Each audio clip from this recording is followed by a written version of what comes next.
Imagine, if you will, a flame that must never die.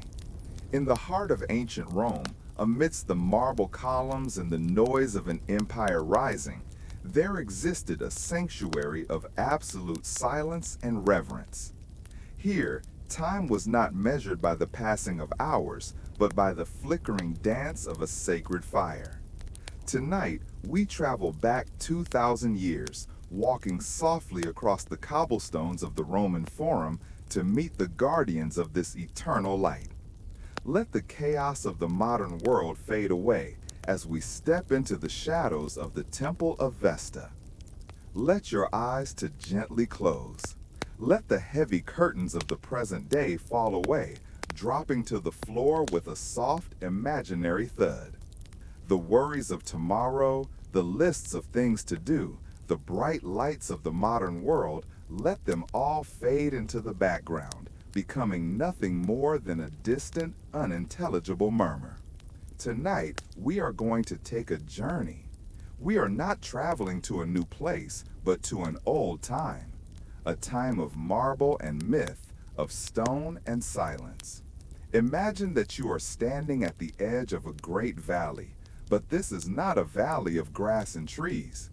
It is a valley of temples and basilicas, the beating heart of the ancient world.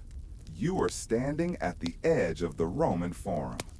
The time is the golden hour, that magical, fleeting moment when the day has finished its work, but the night has not yet fully claimed the sky.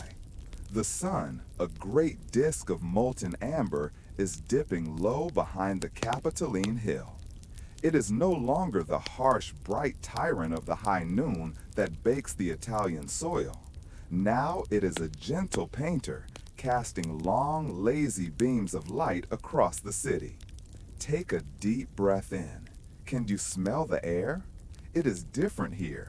It lacks the sharp sting of gasoline or the metallic tang of industry. Instead, the air is thick and warm, carrying the scent of dry earth, of sun-baked travertine stone, and the faint, sweet aroma of pine resin drifting down from the hills. There is a hint of wood smoke, too, a comforting, ancient smell that speaks of hearths being lit and dinners being prepared. You begin to walk. You are not in a hurry. In this place and in this time, there is no need to rush. Time here is measured not by the ticking of a clock, but by the movement of shadows. Beneath your feet, the ground is uneven but solid.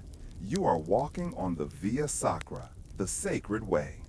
These large polygonal paving stones have been smoothed by centuries of sandals, chariot wheels, and the bare feet of pilgrims. Through the soles of your shoes, you can feel the warmth radiating up from the stones. They have absorbed the heat of the Roman sun all day, and now, as the air begins to cool, they release that stored warmth in a gentle, grounding embrace. It feels steady, it feels permanent. As you walk deeper into the Forum, look around you. To your left, the great columns of the Basilica Julia rise up like a forest of stone. In the fading light, the white marble has turned a soft, dusty pink.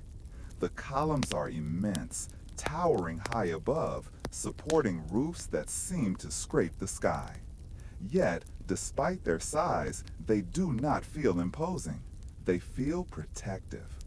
They are the silent sentinels of the city, standing guard over the history that sleeps within these walls. The shadows are growing longer now. They stretch across the open square like fingers of cool water, reaching out to touch the steps of the Senate House. The noise of the city is changing too. During the day, this place would be a cacophony of shouting merchants, arguing politicians, and marching soldiers. But now, at twilight, the volume has been turned down. You hear the soft scuffing of sandals on stone as the last few citizens make their way home. You hear the distant rhythmic cooing of doves settling into the eaves of the temples for the night. Somewhere far off, a dog barks, and the sound echoes clearly through the open space before fading into silence. It is a hushed atmosphere, a lullaby composed of fading footsteps and whispering winds. The sky above is transitioning from a pale blue to a deep, rich indigo. The first star, perhaps Venus, makes its appearance, a tiny, glittering diamond pinned against the velvet curtain of the evening. As you continue your slow, deliberate walk, you notice that the light is playing tricks on the architecture. The sharp edges of the buildings are softening. The statues of great heroes and gods, perched high on their pedestals, seem to relax in the gloom. They are no longer stern figures of authority. In the twilight, they look like weary watchers, grateful for the coming rest. You pass by the temple of Castor and Pollux.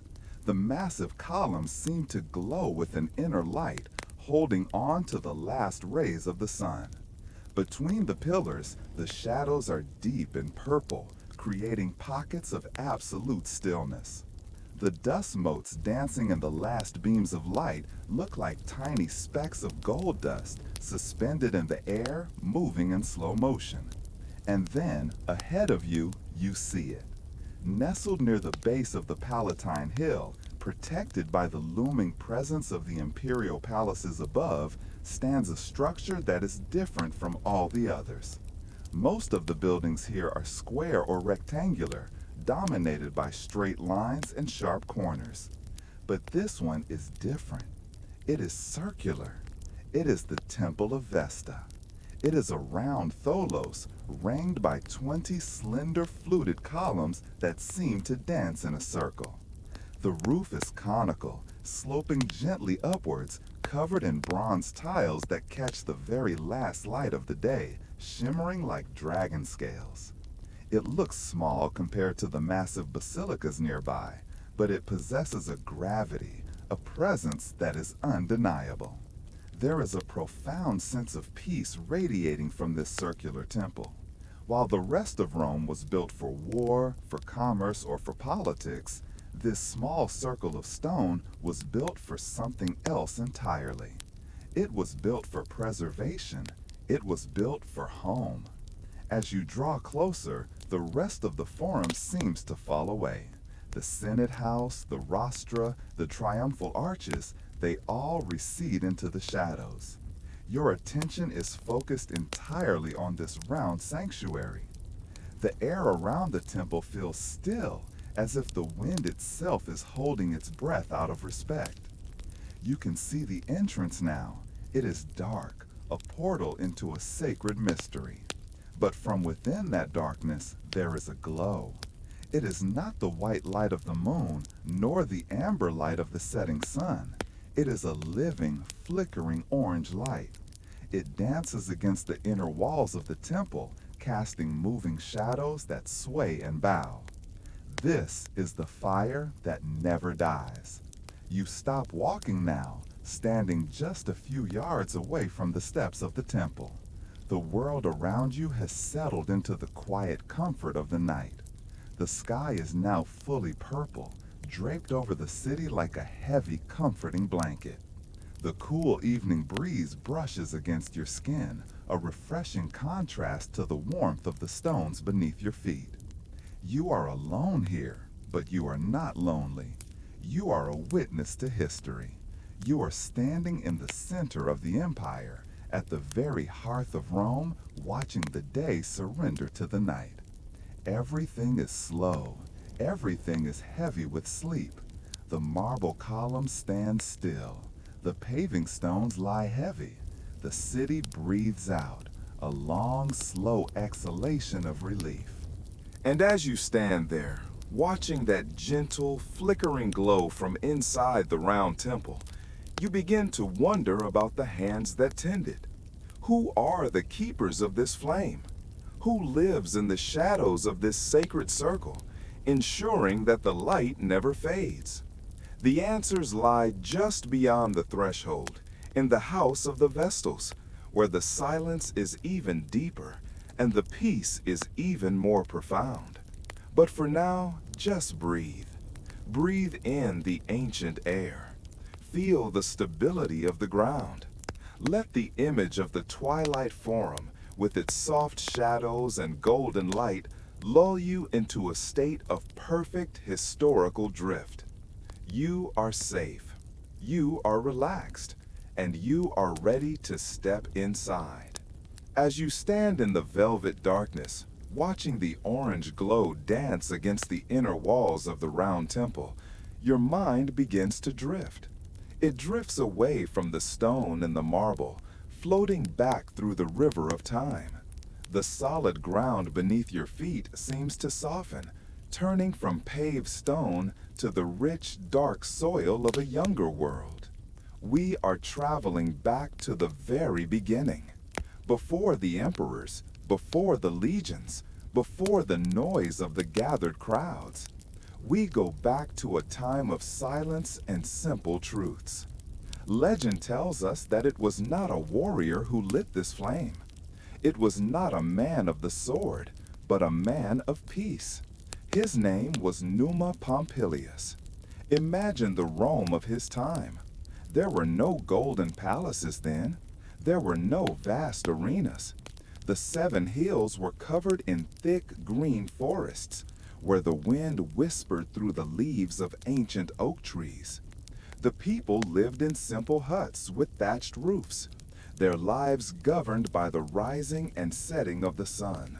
It was a quiet world. Numa was the second king of Rome, a man with a gentle heart and a white beard that flowed like a calm river. While others looked at the world and saw lands to conquer, Numa looked at the world and saw a need for balance. He saw a need for sanctuary.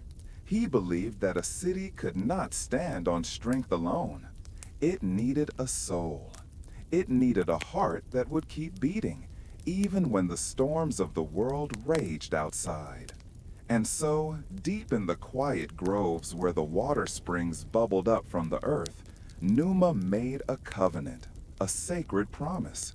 He dedicated a space to Vesta, the goddess of the hearth. Vesta was not like the other gods. She had no statue. She had no face carved in stone to look down upon the people. She was too ancient, too elemental for that. Her presence was felt in the warmth of the fire that cooked the evening meal. She was the spark that kept the winter cold at bay. She was the center of the home, the gathering place where families felt safe. Numa understood that Rome itself was just one distinct large family. And like any home, it needed a hearth. It needed a fire that would never go out, a symbol that the life of the city would continue, unbroken and eternal. Picture the moment that first fire was lit. There was no fanfare, no trumpets blared. It was likely a quiet, solemn moment in the cool air of the early morning. A single spark struck from flint, catching onto dry tinder.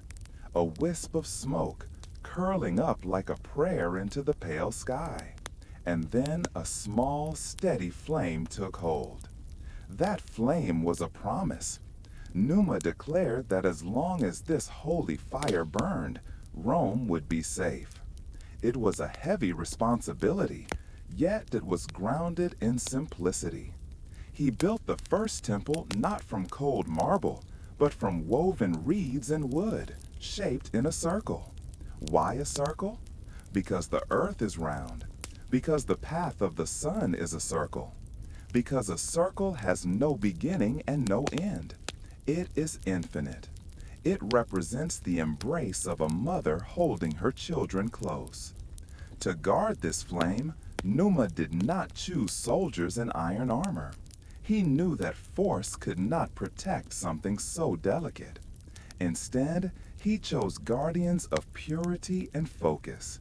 He established the order of the Vestal Virgins. He sought those who could dedicate their entire lives to a single meditative task. Mindfulness, the task of being present, the task of watching.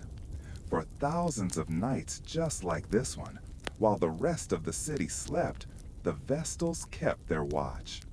through thunderstorms that shook the hills, through summers that baked the earth, through times of famine and times of plenty, the covenant of Numa held firm.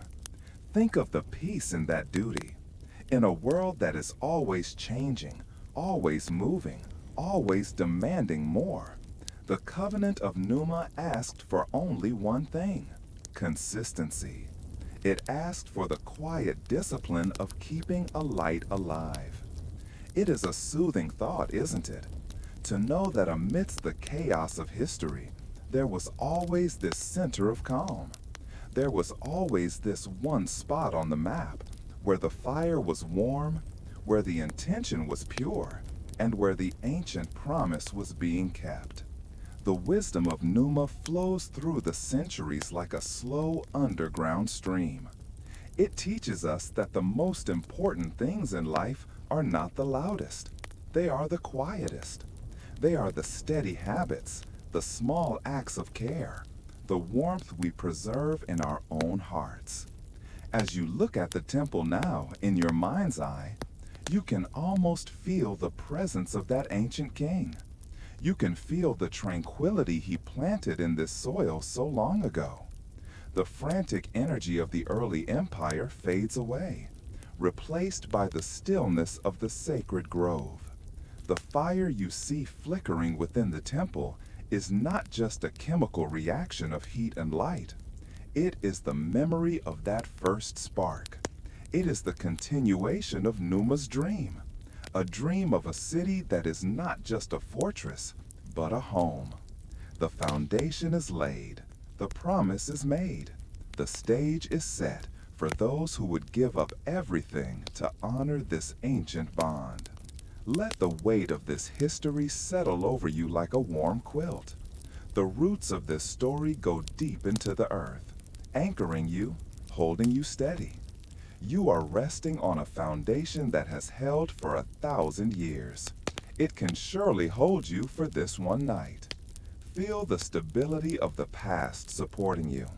The covenant is safe. The fire is burning, and all is well in the heart of Rome. Let the images of the ancient king and his first fire gently fade, dissolving like mist over a morning river. We move forward now, floating through the centuries to a time when Rome is at its height. The city is vast, a sprawling tapestry of marble and terracotta, buzzing with life. But we are zooming in, focusing our attention on a single quiet moment amidst the grandeur. We find ourselves in the atrium of a noble house. It is the middle of the day, yet here under the shaded portico it is cool. Sunlight filters down through the open roof, illuminating a square pool of rainwater in the center of the room. The water is still, acting as a mirror, reflecting the blue sky above. Standing near the edge of this pool is a child. She is young, perhaps only 6 or 7 years old. She is small, delicate, with eyes that are wide and observant. She wears a simple tunic, and her hair is loose, falling around her shoulders. She is holding her father's hand. Her grip is tight, the way a child holds on when they sense that the world is about to change. She is a daughter of Rome's elite. Her family is one of the patricians, the noble bloodlines that trace their history back to the founding of the city. She has grown up surrounded by the sounds of politics and the rustle of silk. But today, the air feels different. Today, there is a heaviness in the room, a solemn anticipation that hangs like the scent of heavy lilies. The doors open. A figure enters. It is the Pontifex Maximus, the high priest of Rome. He is an older man, draped in heavy robes of white wool, his head covered by a fold of his toga. He moves with a slow, deliberate grace. He is not here as a guest. He is here as a messenger of Vesta. The room falls silent. Even the birds in the courtyard garden seem to hush their song. The priest walks slowly past the family members gathered there. He looks at the sisters, the cousins, the other children, but his eyes settle on the girl by the pool. The selection of a Vestal Virgin was a process guided by strict laws, but also by intuition. She had to be perfect, without physical blemish, with both parents living, and possessed of a certain spirit, a calmness, a spark. He stops before her. The moment stretches out, longer and longer. The little girl looks up. In her heart, there is a mix of emotions that is too big for her small frame. There is fear, certainly, the fear of the unknown, the fear of leaving the only home she has ever known, the embrace of her mother, the toys in her room. But beneath the fear, there is something else, a strange, quiet pride. She knows, even at this tender age, that she is being looked at not just as a girl, but as a vessel for something holy. The high priest reaches out. He does not grab her, he extends a hand. Then he speaks the ancient ritual phrase, the words that sever her ties to the ordinary world and bind her to the goddess. Te amata capio. I take you, beloved one. It is a gentle command, amata, beloved. It is a reassurance that she is not being stolen, but cherished. She is being chosen to be a daughter of the state, a sister to the fire. Her father, a powerful man who commands armies or debates in the Senate, feels his own heart tremble. To give a daughter to Vesta is the greatest honor a Roman family can achieve. It brings blessings upon his house for generations. And yet, as he feels her small fingers slowly loosen their grip on his hand, he feels the ache of separation. It is a noble sacrifice.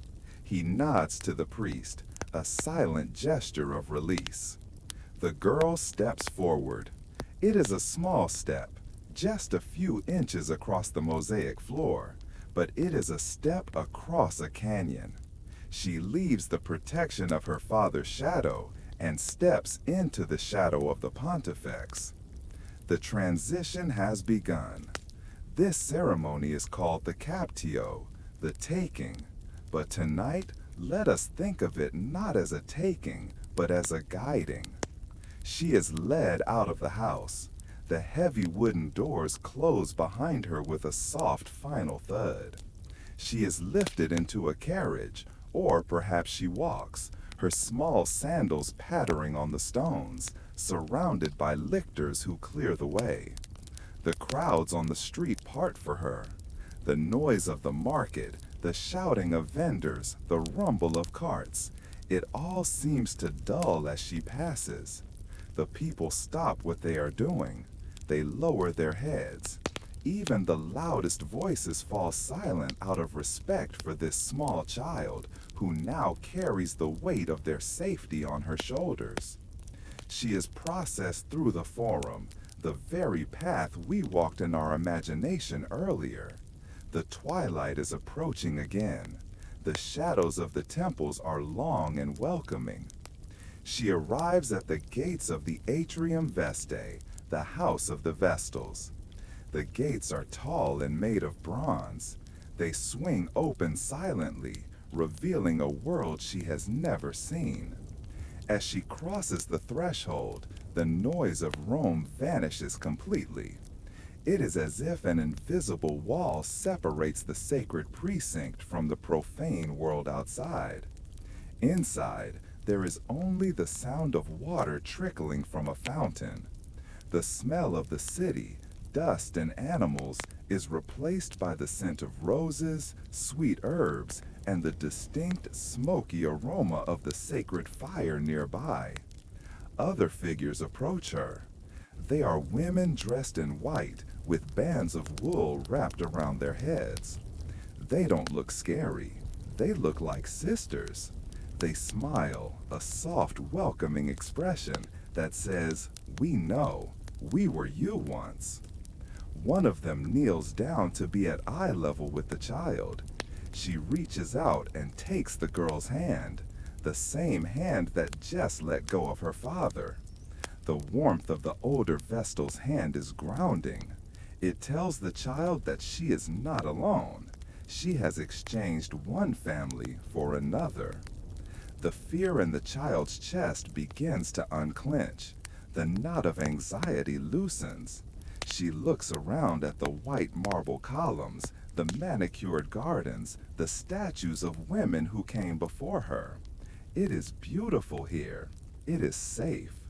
She is taken to her new room, a cell that is simple but comfortable. Her old clothes, the colorful tunics of childhood, are set aside. She is dressed in the white garments of the order. As the soft linen settles against her skin, she feels a change. She is no longer just a girl from a noble house. She is a Vestal. The sun sets fully now. The sky turns a deep velvety black.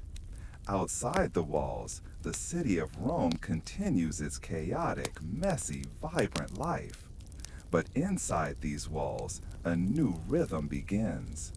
The little girl closes her eyes, exhausted by the day's journey, by the weight of the captio. She drifts off to sleep, listening to the distant rhythmic chanting of the evening prayers. She is far from the home of her birth, yet she is exactly where she is meant to be. She has been chosen by the gods, and in that choice, there is a deep, abiding peace.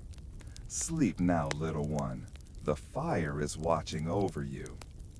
The heavy bronze gates have closed behind you, shutting out the world. Now we turn our attention inward. We turn our eyes to the sanctuary that lies beyond the threshold. You have entered the Atrium Vestae, the house of the Vestals. It is not just a house, it is a palace of silence. It is a rectangular oasis carved out of the chaotic heart of Rome, a secret garden made of stone and light. As you take your first steps inside, the first thing you notice is the change in the air.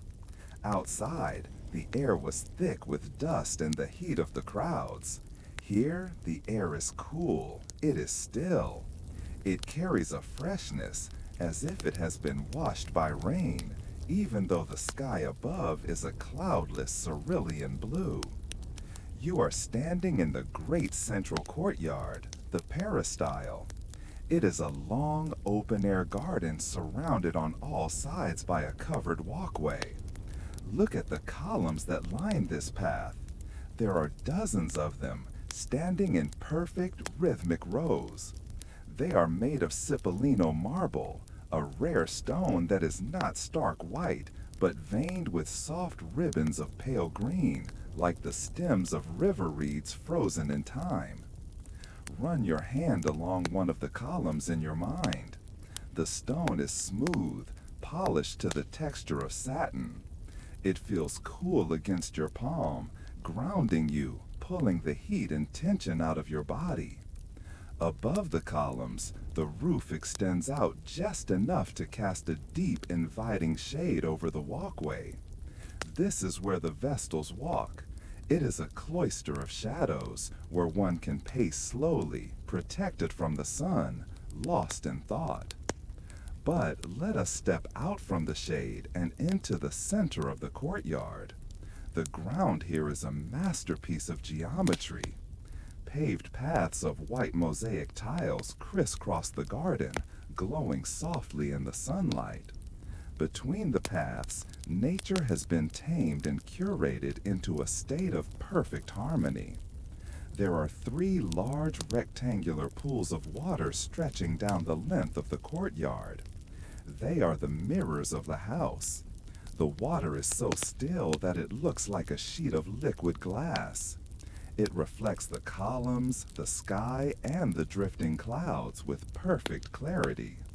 Every now and then, a gentle breeze ripples the surface, and the reflection shimmers, turning the image into a watercolor painting for just a moment before it settles back into stillness.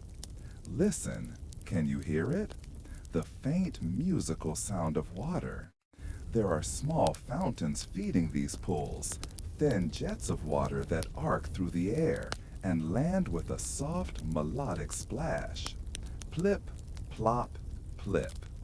It is a consistent, rhythmic sound, nature's own metronome, slowing down your heartbeat to match its leisurely pace. Around the pools, the gardens are lush and verdant. This is not a wild forest, it is a medicinal sanctuary.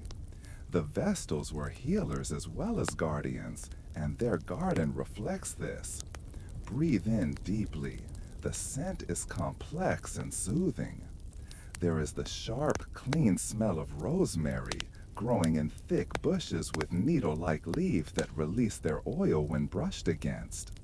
There is the dusty, floral sweetness of lavender, purple spikes swaying gently in the air, attracting silent, lazy bees. And there are roses, ancient Roman roses, deep pink and red, their petals heavy with perfume, opening wide to the sun. The fragrance hangs in the air, a natural incense that calms the mind and cleanses the spirit. As you walk along the edge of the pool, you notice statues lining the courtyard. They stand on pedestals, watching over the garden. These are the statues of the Vestalis Maxima, the high Vestals of the past. They are carved from white marble, draped in heavy stone robes that look as soft as wool. Their faces are not stern, they are serene. They have seen empires rise and fall, yet they stand here untouched by time. They are the silent grandmothers of this house, their stone eyes fixed on a horizon we cannot see. Standing before them, you do not feel judged, you feel protected. You are part of a long, unbroken line of care. Let us move from the garden toward the living quarters. The architecture here rises up in multiple stories, a fortress of privacy. The rooms open up to the courtyard, allowing the breeze to flow through. Imagine stepping into one of the private rooms. The floor is not cold, for the house of the Vestals was built with a hyposcus, an underfloor heating system. Warm air circulates beneath the mosaic floor, radiating a gentle, upward heat that warms your feet. It is a luxury that few in the ancient world knew, a testament to how treasured these women were. The walls are painted in frescoes of deep reds, ochre yellows, and sea greens. They depict scenes of mythological landscapes, peaceful groves, and birds in flight. The furniture is made of polished cedar wood, inlaid with ivory. The couches are piled high with cushions filled with goose down, covered in silks brought from the far reaches of the East. Everything here is designed for comfort. Everything is designed to remove the distractions of the physical world so that the mind can focus on the spiritual.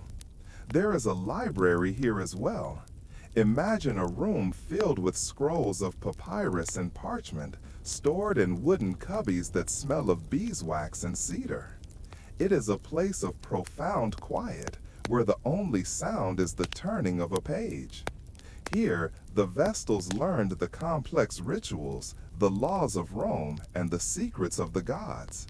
The light in the library is soft, filtered through alabaster windows that turn the harsh sunlight into a milky golden glow. Walk back out to the portico now. Stand between two of the green-veined columns and look out over the garden one last time. The sun is moving across the sky, and the shadows of the columns are lengthening, stretching across the white mosaic tiles like the hands of a giant clock. It is a world within a world. Just on the other side of these brick and marble walls, the Roman Forum is bustling. Politicians are shouting arguments in the Curia. Merchants are haggling over the price of grain. Chariot wheels are grinding against the stones. But here there is only the splash of the fountain, the hum of a bee, the rustle of a rose bush. The walls of the atrium vestae are thick. They absorb the noise of the empire and leave only silence behind. It is a silence that feels heavy, like a warm blanket. It is a silence that invites you to let go. You can imagine the Vestals here, moving like ghosts in their white veils, gliding from the garden to their rooms, their sandals making no sound. They are the spirits of this place, living in a suspended state of grace. This is where they lived. This is where they laughed, where they studied, and where they found peace. And tonight, this is where you are. Feel the safety of this enclosure. The walls are high, the gates are locked. You are sheltered in the heart of the ancient world, in a garden that time cannot touch. The water flows, the flowers bloom, the stone holds the warmth of the sun. Rest your mind in this courtyard.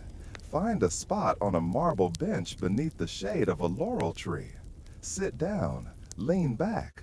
Let the beauty of the atrium vestae fill your senses, washing away the gray of the modern world with the white and green and gold of ancient Rome. You are home. Time is a river. In the world outside the temple walls, the river rushes.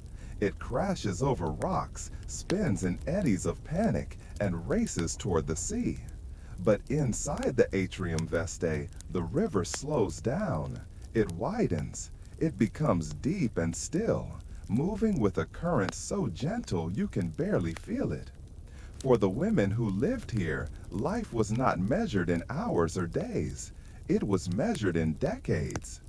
When a young girl stepped across that threshold, she made a promise that spanned 30 years. 3 decades of her life given over entirely to the goddess. It sounds like a long time, but in the quiet sanctuary of Vesta, 30 years was simply a complete cycle, a perfect circle of learning, doing, and teaching. Let us walk through this life, observing the seasons of a Vestal soul. The first decade, the time of learning. The first 10 years were the spring. This was the time of the discipula, the student. Imagine the young girl we met earlier. The world of the temple is vast and strange to her. For these first 10 years, her duty is simply to absorb. She is a vessel waiting to be filled. She spends her days in the cool, quiet library, smelling the scent of cedar and old papyrus. She sits at the feet of the older women, listening to their voices rise and fall in the cadence of ancient prayers. These are prayers that must be spoken perfectly, without a single stumble, without a single breath out of place. And so she repeats them, over and over again. Whisper, pause, breathe, whisper. It is a rhythm of memorization that quiets the mind. She learns the movements of the body, how to walk so that her robes do not rustle, how to carry the sacred vessels so that not a drop of holy water is spilled. She learns the botany of the garden, which herbs cleanse the air and which flowers honor the gods. There is no pressure to lead. There is no burden of heavy responsibility yet. Her only job is to watch and to learn. It is a time of innocence and observation, a time of slowly waking up to the mysteries of the universe. It is the peace of being a beginner, where every day brings a small, quiet discovery. The second decade, the time of service. Then, as the 10th year passes, the season changes. She enters the summer of her vocation. She is no longer a student, she is a keeper. For the next 10 years, she enters the holy sanctuary not to watch, but to do. These are the years of the ministratio, the service. She now stands alone before the fire. The training wheels are gone. It is her hand that tends the flame in the deepest part of the night. It is her focus that keeps the empire safe. Imagine the profound sense of flow she enters during this decade. The rituals are no longer things she has to think about. They are part of her. Her body moves with muscle memory. She knows exactly how much wood to add to the fire to keep it breathing but not roaring. She knows exactly how to grind the salt for the sacred cakes. She has become a master of her craft. There is a deep satisfaction in this phase of life. It is the satisfaction of competence. She knows who she is. She knows her place in the world. When she walks through the forum, she does not look down. She looks forward, serene and confident. During these 10 years, she is the bridge between the human and the divine. She is the active heart of Rome. The city sleeps soundly because she is awake. And in that wakefulness, in that solitude before the glowing embers, she finds a connection to the divine that is silent, personal, and profound. The third decade, the time of teaching. And then the wheel turns one more time. The 20th year passes, and she enters the autumn of her service. She becomes a magistra, a teacher. Her hair may now have threads of silver woven through it. Her movements may be a little slower, but they are more graceful, weighted with wisdom. Now she looks down and sees a young face looking up at her. A new girl, 6 years old, terrified and wide-eyed, just as she once was. The cycle closes. It is her turn to pass the torch. This decade is perhaps the most beautiful. It is a time of giving back. She guides the small hands of the novices. She corrects their pronunciation with a gentle smile. She tells them the stories of the temple, the unwritten history that lives only in the memories of the women who dwell here. She is the matriarch now. She is the guardian not just of the fire, but of the tradition itself. She ensures that the chain remains unbroken. There is a deep resonating peace in this duty. She sees her own past in the children, and she sees the future of Rome and their potential. She realizes that she is part of something much larger than herself. She is a single thread in a tapestry that has been woven for centuries and will continue to be woven long after she is gone. The release. And finally, after 30 years, the vow is fulfilled. Most women by this time are in their late 30s or 40s. By Roman law, they are now free. They can leave the order, they can marry, they can own property. They are wealthy, respected, and independent, the most liberated women in the ancient world. But here is the secret. Very few ever left. Why would they? They had spent 30 years cultivating a garden of inner peace. They had lived in a world of silence, beauty, and purpose. The noise of the city outside held no attraction for them. The temple was their home. The other Vestals were their true family. And so most stayed. They remained as honored elders, living out their days in the serenity of the Atrium Vestae, watching the seasons change, watching the fire dance, watching the river of time flow gently by. Think of the comfort of that commitment. In a modern world where we are constantly asked to choose a career, a partner, a path, a new change every few years, the Vestal vow offers a different kind of freedom. The freedom from choice. The freedom of dedication. To pick one thing, one sacred, beautiful thing, and give yourself to it completely. To let it shape you, polish you, and perfect you like a stone in a stream. As you lie there now, let the stability of that 30-year vow settle into your bones. There is no rush, there is no deadline. There is only the slow, steady rhythm of learning, serving, and teaching. You are safe in this cycle. You are held by the discipline of centuries. Let the dedication of the Vestals remind you that you too can be steady. You too can find a quiet center within yourself that remains unchanged no matter how much the world spins around you. Rest in that permanence. Rest in the long, slow arc of a life well lived. The hour is late. The moon, a silent silver watcher, has climbed high above the Palatine Hill. The great city of Rome has finally closed its eyes. The shouting of the merchants is gone. The rumble of the chariot wheels has ceased. Even the stray dogs have curled up in the alleyways to sleep. A blanket of heavy, velvet silence has fallen over the 7 hills. But in the center of the forum, inside the round walls of the Temple of Vesta, there is no sleep. There is only the fire. Let us step inside the inner sanctum, the cella. Here, the world shrinks down to a single point of light. The room is circular, intimate, and warm. The walls are high, disappearing into the shadows above, where the smoke drifts lazily toward the vent in the roof, carrying the prayers of the empire up to the stars. In the center of the room stands the hearth. It is the altar of the earth, and upon it dances the eternal flame. Sit down here, in the imagination of your mind. Sit on the smooth, cool stone of the floor, cross-legged, just a few feet away from the hearth.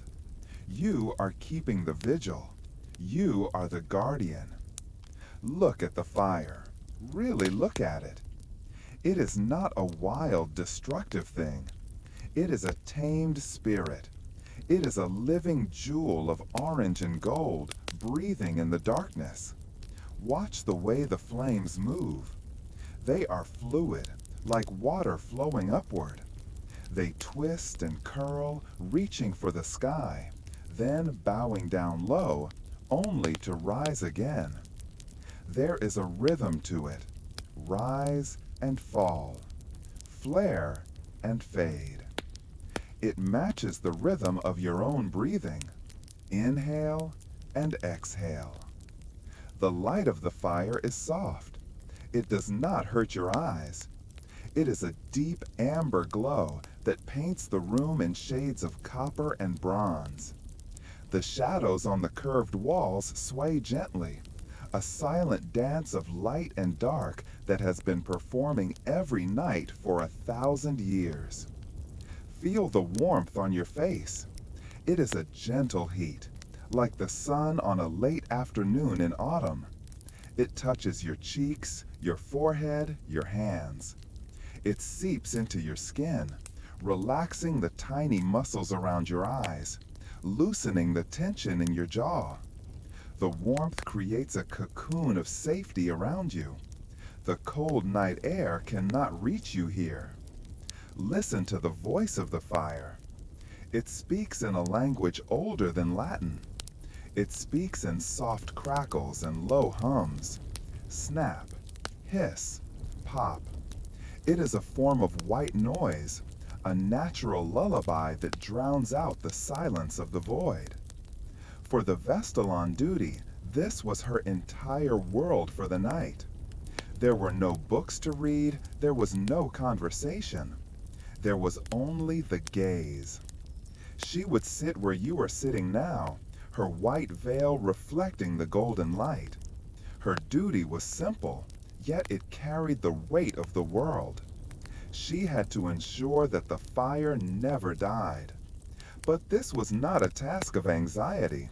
It was a task of mindfulness. She would watch the wood turn from brown to black, then to a glowing translucent red. She would watch the white ash form on the edges of the logs, soft as snow. When the flames began to dip low, she would not rush. She would move with the slowness of a dream. Imagine her hand reaching out. She picks up a piece of sacred wood, perhaps oak or juniper. She feels the rough texture of the bark against her fingertips. She feels the weight of the wood. She places it onto the embers with deliberate care, not thrown, but placed. She waits. A moment passes. Then a small spark jumps. A tongue of blue flame licks the new wood. The fire accepts the gift. The light brightens again, casting the shadows back, reclaiming the room. In this moment, she is doing more than just feeding a fire. She is feeding the soul of Rome. The Romans believed that this fire was the Pignora Imperiae, the pledge of rule. They believed that as long as this flame burned, Rome would never fall. If the fire went out, the protective shield over the city would shatter, and chaos would enter. Think of the power of that belief. While the legions marched in distant lands, battling in the rain and mud, while the senators argued in the Curia, while the ships navigated stormy seas, their safety depended on this quiet, solitary woman sitting in a circle of stone. She was the anchor. She was the stillness at the center of the turning wheel. As she watched the fire, she knew she was connected to every beating heart in the empire. The warmth she felt on her face was the same warmth that protected the soldier on the frontier and the mother rocking her cradle in the city. There is something incredibly soothing about a single point of focus. In our modern lives, our attention is fractured. We look at screens, we listen to noises, our minds jump from thought to thought like a bird in the storm. But here, before the eternal flame, there is only one thing: the fire.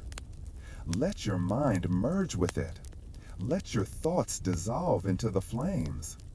Watch the color shift, from deep red at the base to bright yellow in the center, to a vanishing transparency at the tip. The fire consumes everything you give it. Give it your worries. Throw them into the hearth like dry twigs. Watch them catch fire, curl up and turn into smoke. Watch them float up toward the roof and disappear into the night sky. Give the fire your stress. Give it your busy thoughts. The fire takes them all. It transforms them into heat and light. It purifies them. You are left with nothing but the present moment. You are left with the warmth. You are left with the peace of the watcher. The night deepens. The shadows grow longer, but the light remains constant. It is a symbol of endurance. It tells you that no matter how dark the night gets, the light will remain. It will be there when the sun rises. It will be there 100 years from now. It is reliable. It is steady. You are safe here. You are the guardian, but you are also the guarded. The goddess Vesta holds you in her warm embrace. Your eyes are growing heavy now, heavy with the comfort of the heat. The rhythmic flickering of the flame is hypnotic. It calls you down, deeper and deeper into relaxation. Flicker and glow. Warmth and peace. Silence and safety. The fate of Rome is secure. The fire is burning. You have done your duty. You can rest now. You can let your gaze soften until the fire becomes a blur of golden light behind your closed eyelids. Let the image of the flame imprint itself on your mind, a glowing ember in the center of your being, keeping you warm from the inside out. Drift in the glow, float in the warmth. The night is long, and the fire is eternal. The night has passed. The first gray light of dawn begins to bleed into the sky, washing away the stars. The air is at its coolest point, crisp and clean. In the garden of the atrium Vestae, the birds are just beginning to stir, offering their first sleepy trills to the morning. The fire is burning safely. Now the day's work begins.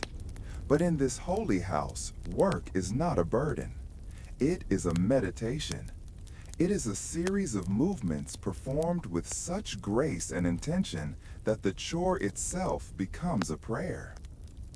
Two primary elements govern the life of a Vestal: fire and water. We have watched the fire. Now let us follow the Vestals to the water. In the ancient world, water was life. But for the Vestals, not just any water would do. They were forbidden from using water that passed through lead pipes or stagnant aqueducts. Their water had to be living. It had to be drawn from a natural source, a place where the earth itself offered up a drink. Imagine you are walking with them now. It is early morning. Two Vestos step out of the sanctuary, carrying large earthenware pitchers balanced on their heads or cradled in their arms. The clay is cool against their skin, damp with the morning dew. They walk out of the forum, past the silent temples, toward the sacred spring of Agaria, or perhaps the bubbling pool of Juturna. The walk is silent. Their sandals make a soft, rhythmic slap-slap against the paving stones. When they arrive at the spring, the water is crystal clear. It bubbles up from the dark rocks, filtering through layers of limestone and moss. It captures the light of the rising sun, sparkling like liquid diamonds. Listen to the sound of the pitcher dipping into the pool. Glug, glug, glug. The sound is deep and hollow. The water rushes in to fill the empty space, heavy and cold. The Vesto lifts the pitcher. It is heavy now, a solid weight of purity. She must carry it back to the temple without setting it down. The water is sacred.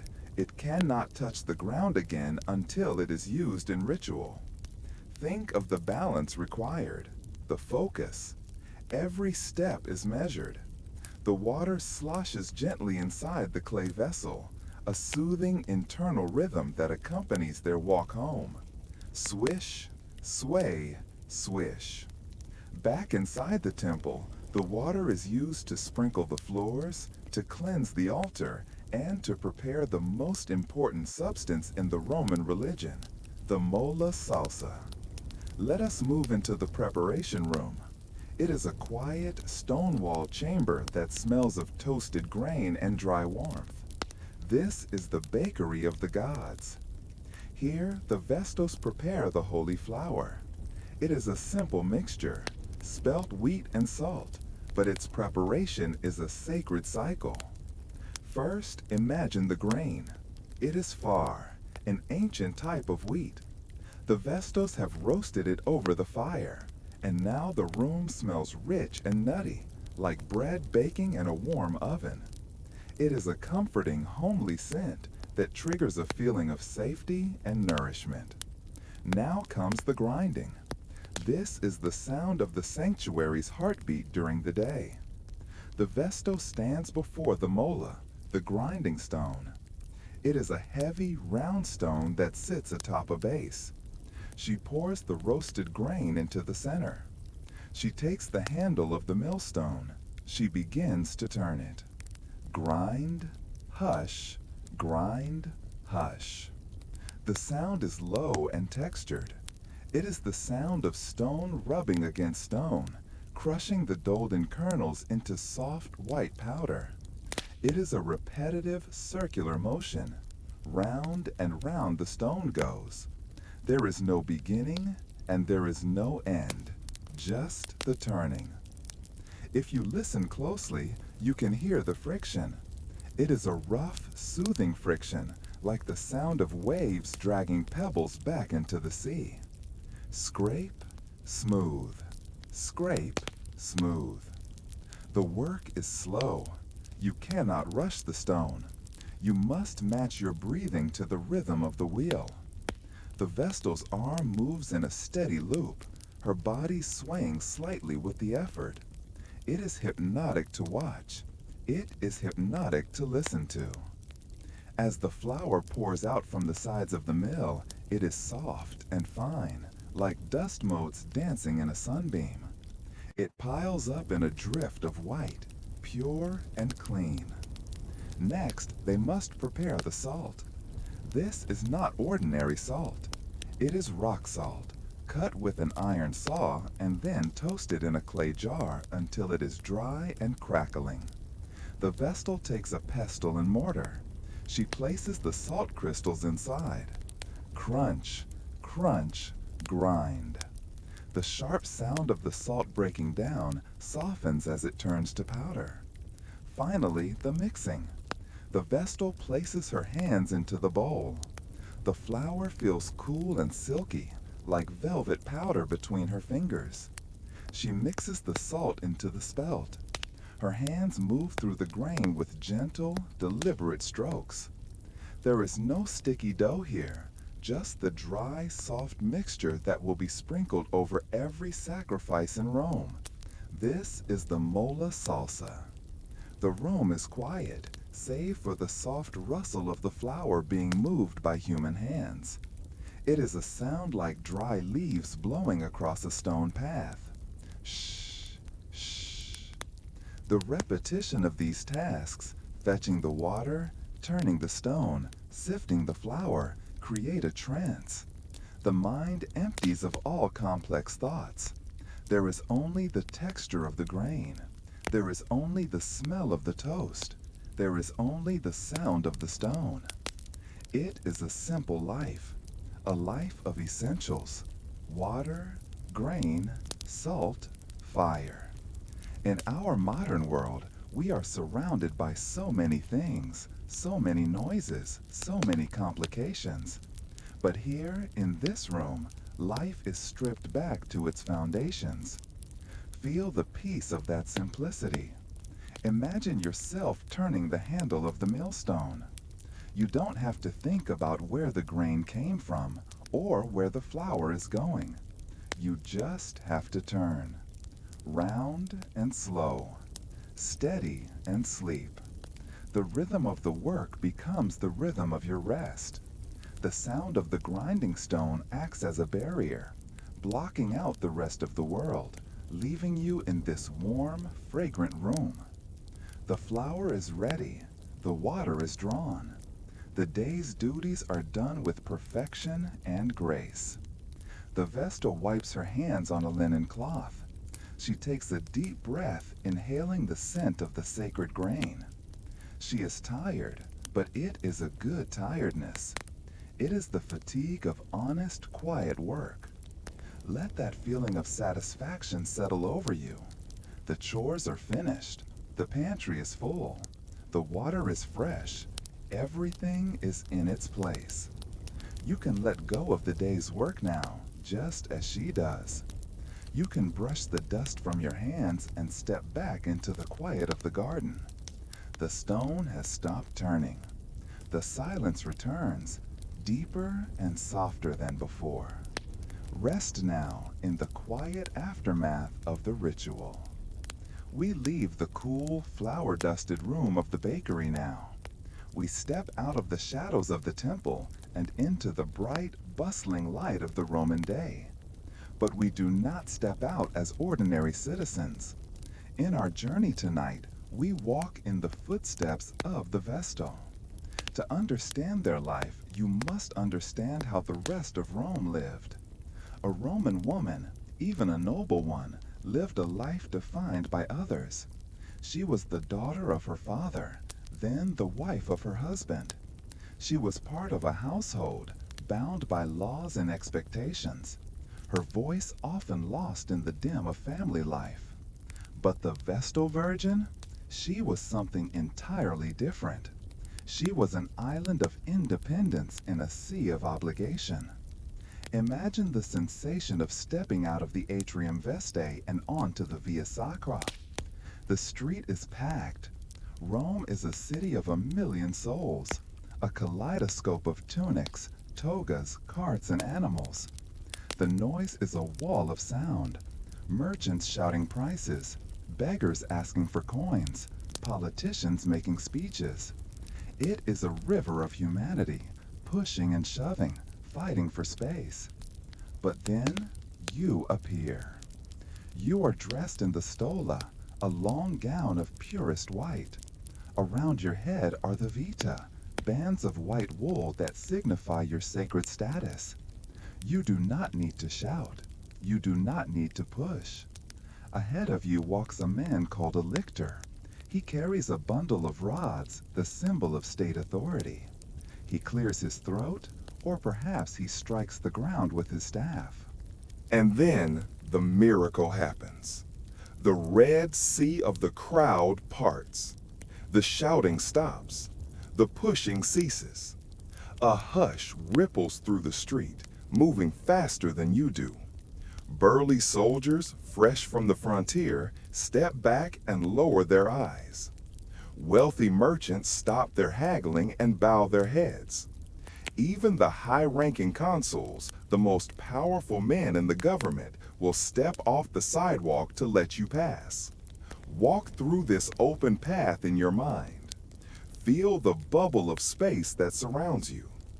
In a city where personal space is a luxury that doesn't exist, you walk in a wide, clear channel of air. No one touches you. No one dares to block your way. It is a feeling of immense, effortless power. It is not the power of a sword, which forces people to move out of fear. It is the power of reverence. They move because you carry the heart of the city within you. Now, imagine that the journey is too far to walk. For any other woman in Rome, this would mean walking through the dust or being carried in a litter. But for you, there is the carpentum. Picture this vehicle waiting for you. It is a two-wheeled carriage, beautifully crafted. It is covered, offering you shade and privacy. In the ancient laws of Rome, wheeled vehicles were banned from the city streets during the day to reduce congestion. The streets belonged to pedestrians. But the law did not apply to you. You climb up into the carpentum. You settle onto the cushioned seat. The driver flicks the reins and the horses begin to move. Feel the gentle swaying motion of the carriage. Rock and settle. Rock and settle. The wheels rumble softly over the large paving stones. It is a rhythmic, lulling sound. As you ride through the city, you are elevated. You are looking down at the world from a place of comfort. The dust of the street cannot reach you. The heat of the pavement feels far away. You glide past the forum, past the markets, past the fountains. You are moving through the chaos, but you are not of the chaos. You are a passenger of privilege, protected by the oldest laws of the land. This power extended even further than the streets. It reached into the dark places of the law. There was a custom, beautiful and rare, that spoke of the Vestal's connection to mercy. Imagine a prisoner being led through the streets in chains, on his way to punishment. His head is down, his hope is gone. But then, by chance, or perhaps by the will of the gods, his path crosses yours. The procession stops. The guards look at you. By the ancient rite of the Vestals, simply meeting you on the street is an act of divine intervention.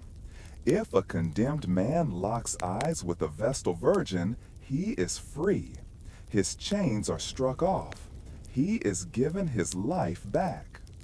Think of the profound peace in that ability. To be a walking sanctuary. To have a presence so holy that it can cancel out death itself. You are a vessel of grace. You do not need to speak a word. Your very existence is a pardon. Finally, let us travel to the great amphitheater, the Colosseum, or perhaps the Theater of Marcellus. The crowds are roaring here. 50,000 people are cheering, booing, eating, and gambling. The noise is deafening. The seats are cramped, row upon row of stone benches packed tight with humanity. But your seat is different. You are guided to the pulvinar, the imperial box. It is the place of honor, draped in purple and gold. You sit near the emperor himself. In a society where women were usually relegated to the back rows, far from the action, you sit at the very front. You have the best view. You have the most comfortable seat. But more than that, you have the quiet dignity of your order. While the crowd screams for blood or laughs at a comedy, you sit with a composed stillness. You are the calm eye of the storm. You look out over the arena, not with the bloodlust of the mob, but with the detached, serene gaze of the goddess. You are there to represent the stability of Rome. If the Vestals are calm, then the empire is calm. This social status, this unique blend of royalty and priesthood, created a deep sense of security in the women who held it. They did not have to fight for respect. It was given freely. They did not have to worry about their future. It was secured by the state. Allow yourself to feel that sense of security now. Imagine that you are wrapped in that heavy white wool cloak. It is a shield. It protects you from the noise, from the demands, from the disrespect of the world. You are important. You are valued. You are given the right of way. As you lie in the comfort of your own bed, imagine that you are riding in that carpentum. The gentle swaying motion of the carriage is rocking you to sleep. The wheels are turning, carrying you away from the noise, carrying you toward a place of quiet luxury. The crowd has parted. The path is clear. There are no obstacles in front of you. You can move forward with ease. You can breathe easily. You possess the quiet, unshakable power of the Vestal. You are safe in your high seat, watching the world drift by, untouched, unharmed, and deeply, deeply at peace. The seasons turn. The crisp air of spring warms into the golden honeyed heat of early summer. It is June in Rome. The days are long, stretching out until late in the evening, and the nights are soft and balmy. The cypress trees on the hill stand tall against a sky of endless blue. In the calendar of the city, this is a special time. It is the time of the Vestalia. For most of the year, the Temple of Vesta is a closed sanctuary. It is a mystery, guarded by the walls and the women who live within. But for these few days in June, the heavy curtains are drawn back. The bronze doors are thrown open. The heart of Rome opens itself to the people. Imagine the atmosphere. It is not a festival of loud trumpets or wild races. It is a festival of the home, of the hearth, and of gratitude. It is a celebration that smells of baking bread and blooming flowers. The transformation begins with the women of Rome. On the morning of the festival, they leave their homes. They do not come as aristocratic ladies or merchant wives. They come simply as women, and they come in a way that is strikingly humble. They come barefoot. Visualize this procession. Thousands of soft feet touching the ancient stones. The paving stones of the Forum, warmed by the June sun, feel pleasant against the skin. It is a grounding sensation. Step and touch. Step and touch. There is no clicking of heels or heavy thud of boots. There is only the soft, shuffling sound of skin on stone, a sound like a gentle breeze rustling through dry leaves. It is a sound of reverence. By removing their sandals, they are connecting themselves to the earth, stripping away the layers of status and pretension.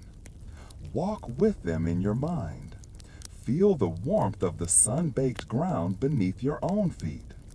It is a steady, comforting heat that rises up through your soles, relaxing your ankles, your calves, your knees. You are part of a slow-flowing river of white tunics, moving toward the round temple at the center of the valley. As you draw closer, the air becomes thick with fragrance. The Vestalia is a feast for the senses. The temple has been decorated. Garlands of fresh flowers hang from the columns. There are roses, deep red and velvety. There are violets, the flower of humility, adding their sweet, powdery scent to the air. There are herbs, rosemary and bay laurel, woven into wreaths that release a sharp, clean aroma when brushed against. But rising above the scent of the flowers is the smell of the mola salsa. The sacred flower, prepared with such care by the Vestals, is now being offered. It bakes on the altars, filling the temple with the smell of toasted grain. It is the smell of sustenance. It is the smell of life. And then there is incense.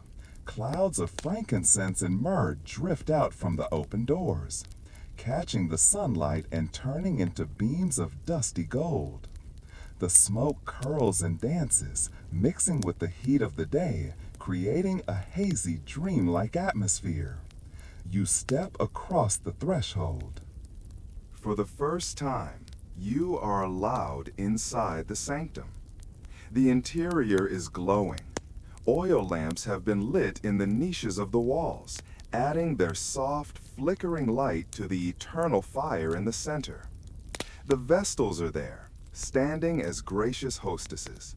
They are not guarding the flame from you today. They are sharing it with you. Their faces are serene. They move among the crowds of women accepting offerings of food, small cakes, platters of fruit, little loaves of bread.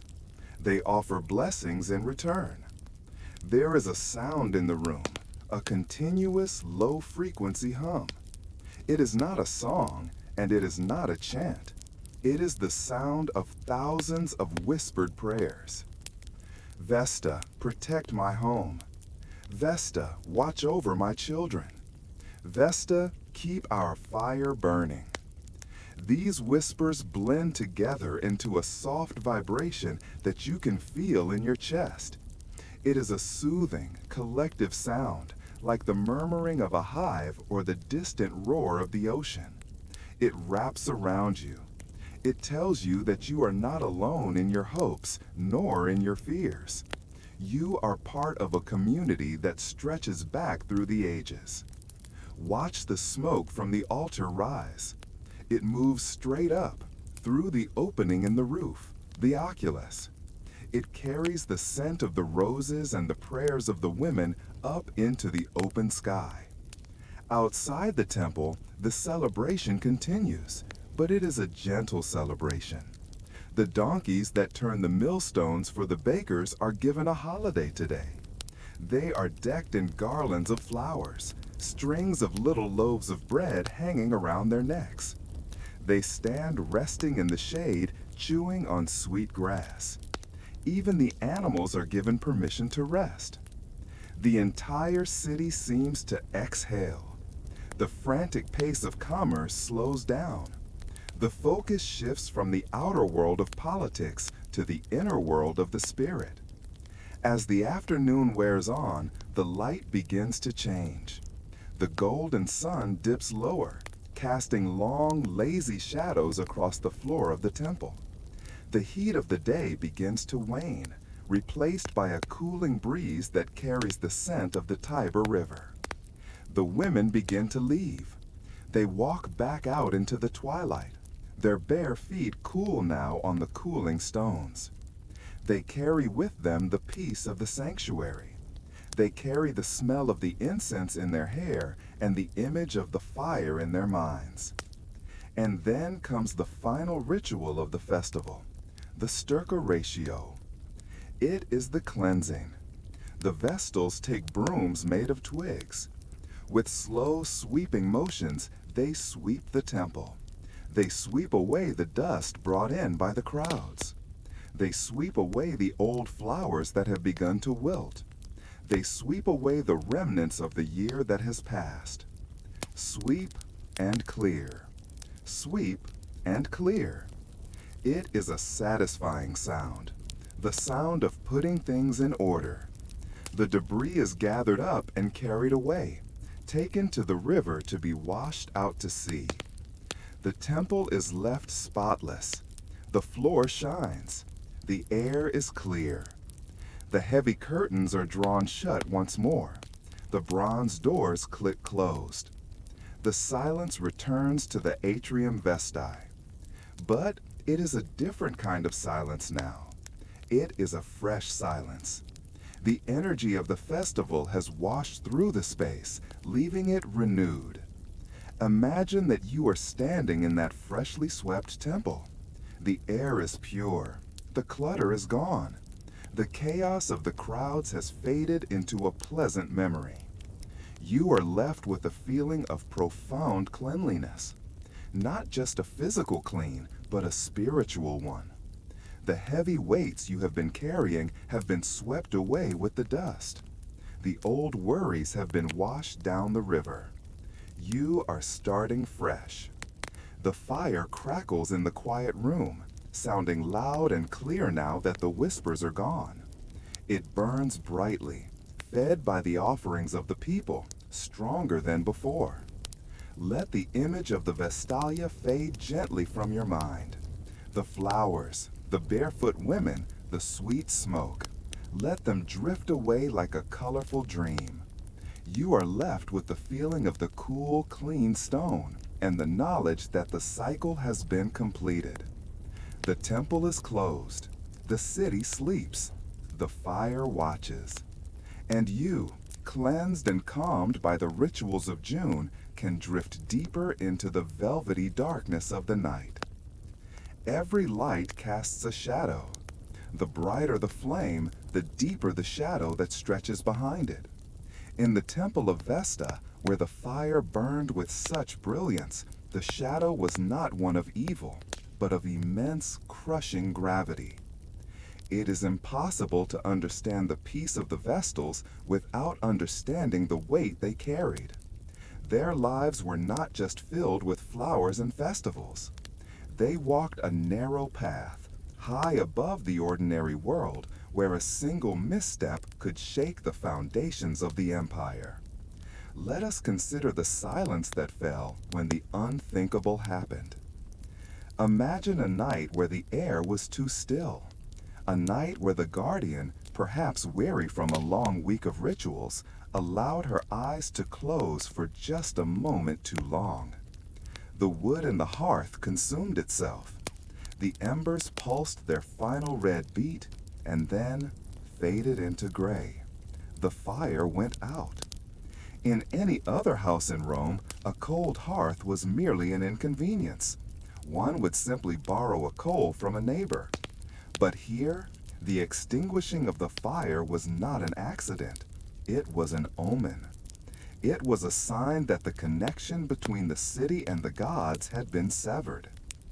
The reaction was not panic, but a profound, terrifying stillness. The news would ripple out from the temple, causing the Senate to freeze and the crowds to hush. It was as if the heart of the city had missed a beat. But even in this darkness, there was a ritual of return. The Romans did not simply strike a flint to restart the fire. That was too common. To bring back the sacred flame, they had to reach for the heavens. They used a speculum, a concave mirror made of polished bronze. They would take it out into the sunlight, angling it until it caught the pure, uncorrupted rays of the sun. They focused the beam onto dry shavings of wood until, snap, smoke appeared. The fire was reborn directly from the sky. The Vestal responsible would be disciplined, yes. It was a physical reminder of her duty, a solemn correction by the high priest.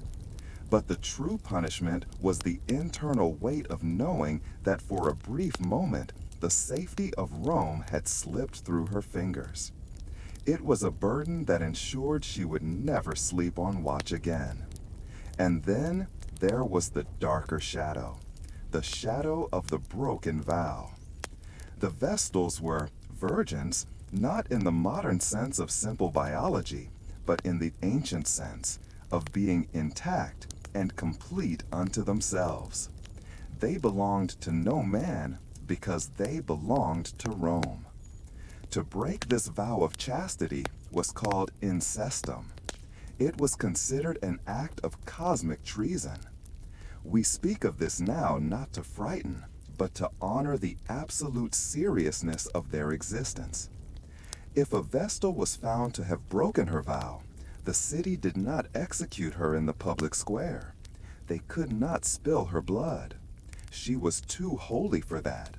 To the gods she had to be returned. There was a place near the Colline Gate called the Field of Wickedness. It is a harsh name, but the ceremony itself was one of eerie, quiet dignity. Imagine a procession moving through the streets in absolute silence. No people spoke, no merchants shouted. The only sound was the weeping of the Vestal's family. She would travel in a covered hearse, strapped down so that her voice could not be heard. When she arrived at the field, she was not thrown into a pit. She was led to a small underground room. The Romans were terrified of offending Vesta, so they did not kill her. They simply removed her from the world of the living. The underground room was furnished. There was a bed with blankets. There was a lamp burning with a small flame. There was bread, water, milk, and oil. It was a final home. The high priest would say a prayer, lifting his hands to the sky. The Vestal would descend the ladder, wrapped in her veils, and then the ladder was pulled up. The entrance was filled with earth. The ground was smoothed over until it looked as if nothing was there. She was left to the darkness. She was given back to the earth. It is a chilling thought, isn't it? But let us shift our perspective. Let us look at what this extreme consequence created. It created a life of absolute razor-sharp focus. For the Vestals, every day was lived with the knowledge of this shadow. It gave their lives a texture of reality that few of us ever experience. They were not sleepwalking through life. They were wide awake. This shadow of the oath acted like a heavy anchor. It kept them grounded during the storms of history. When you know that your actions have life or death consequences, you do not worry about trivial things.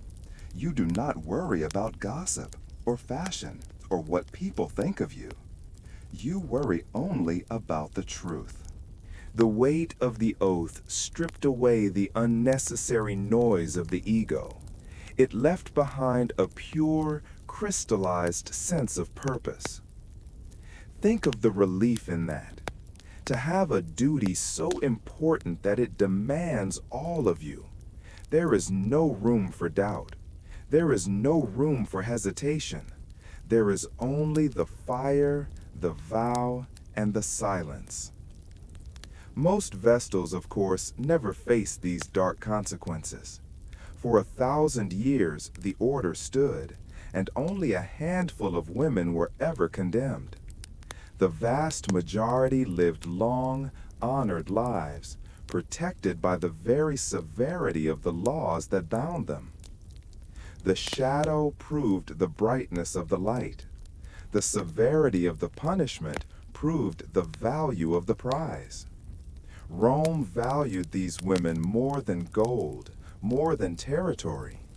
They were the keepers of the soul, and one does not guard a soul lightly. As you lie here, safe in your bed, feel the gravity of that ancient commitment. It is a heavy blanket, pressing you down into the mattress. It is a comforting weight. It reminds us that there are things in this world that are serious and true and permanent. In a modern age that often feels flimsy and disposable, the story of the Vestals stands like a monolith of granite. They accepted the shadow so that they could hold the light. They accepted the risk so that the city could sleep. And because they carried that burden, you do not have to. You can let go of your own responsibilities for tonight. They are not as heavy as the fate of an empire. Your mistakes will not extinguish the sun. You are free to rest. You are free to close your eyes. The Vestals are holding the line. The oath is unbroken. The shadow stays at the bay, and the light burns on. In the eyes of the world, the Vestal Virgin was a figure of solitude. To the crowds watching from the street, she was a statue brought to life, a distant being draped in white wool, separated from ordinary life by a chasm of holiness. But the world only saw the outside. Tonight, let us look inside. Let us look at the heart of the Atrium Vestae. When the heavy bronze doors were bolted shut for the night and the official duties were done, the masks of high office could finally slip away. In the quiet sanctity of their home, they were not just priestesses, they were sisters. Imagine the unique bond formed in this house. There were only 6 of them at any given time. 6 women, chosen from childhood, living together for 30 years. They ate together, prayed together, worked together, and aged together. They had left their biological families behind, their fathers, mothers, and brothers. But in the vacuum left by that separation, a new kind of family grew. It was a family not of blood, but of spirit. It was a kinship woven from the threads of shared experience. Think of the older Vestal, the Maxima, brushing the hair of the youngest novice. The little girl, perhaps only 7 years old, might have been crying softly, missing her mother's voice. The older woman does not scold her. She remembers that ache. She remembers the fear of the first night. So she sits with her. She tells her stories in a low, soothing voice. She teaches her how to wrap the vita around her head. She becomes the mother, the aunt, the guide. It is a tender, gentle cycle of care that repeats generation after generation. And think of the women in the middle of their service, the ones in the prime of their lives. They were partners in a task that no one else on earth could understand. Have you ever had a friend with whom you did not need to speak? A friend who knew what you were thinking just by the way you sighed or the way you looked at the sky? This was the language of the Vestals. They moved around each other in the small spaces of the temple with a fluid, practiced grace. They knew each other's rhythms. One would step back just as the other stepped forward. One would reach for a pitcher of water just as the other was realizing she was thirsty. It was a dance of intuition. In the long, silent hours of the night watches, when the rest of Rome was asleep, they were each other's anchors. They shared the weight of the silence. And there was joy here too. History books are often written in cold, hard facts, forgetting that these were living, breathing women. But in the privacy of the courtyard garden, out of sight of the strict high priests, there must have been laughter. Imagine them sitting by the fountain on a hot afternoon, their veils loosened to catch the breeze. Perhaps they were laughing at the clumsy antics of a squirrel in the laurel tree. Perhaps they were sharing a joke about a pompous senator they had seen in the forum. Their laughter would have been soft, rippling like the water in the pool, a secret sound shared only between friends. It was a release. In a life of such high pressure, these moments of lightness were the medicine that kept them sane. They were the keepers of each other's secrets. In a city where spies were everywhere and gossip was a weapon, the house of the Vestals was a vault. What was whispered in the dormitory stayed in the dormitory. They knew each other's fears, their doubts, their dreams of the life they might have had. And because they held these secrets together, they created a fortress of loyalty. They protected one another. If one was sick, the others took her watch. If one was grieving, the others formed a wall of white wool around her, shielding her from the prying eyes of the world until she was strong again. There is a profound sense of wholeness in this kind of connection. We often think of loneliness as being alone in a room, but true loneliness is being misunderstood. The Vestals were physically sequestered, yes. They were cut off from the chaotic social life of Rome, but they were never truly lonely. They belonged to a circle. They were part of a chain that stretched back to the beginning of time. Imagine the evening meal. They recline on their couches in the dining room. The food is simple: bread, vegetables from the garden, figs, perhaps a little wine mixed with water. The lamplight glows on their faces. They break bread and pass it to one another. There is no need for grand speeches. The simple act of passing the plate says, "I am here with you. We are in this together." It is a domestic intimacy that feels safe and warm. It is the feeling of a winter night when the storm is howling outside, but inside the fire is lit, the family is gathered, and everything is well. Even in their differences, they found harmony. The impetuous energy of the young balanced the slow wisdom of the old. The sternness of the strict balanced the gentleness of the kind. They were like the notes of a chord, distinct yet sounding together to create something beautiful. As you drift deeper into relaxation, think of the comfort of that support system. Imagine being surrounded by 5 other souls who know you completely, who accept you, and who will never leave you. You are not fighting your battles alone. You have sisters beside you. You have a team. The Vestals found a unique kind of freedom in this sisterhood. Because they did not belong to husbands and they did not have children of their own to worry about, they could give all their emotional energy to each other and to their purpose. It was a different way of loving. It was a love that asked for nothing in return but presence. The night deepens over the Palatine Hill.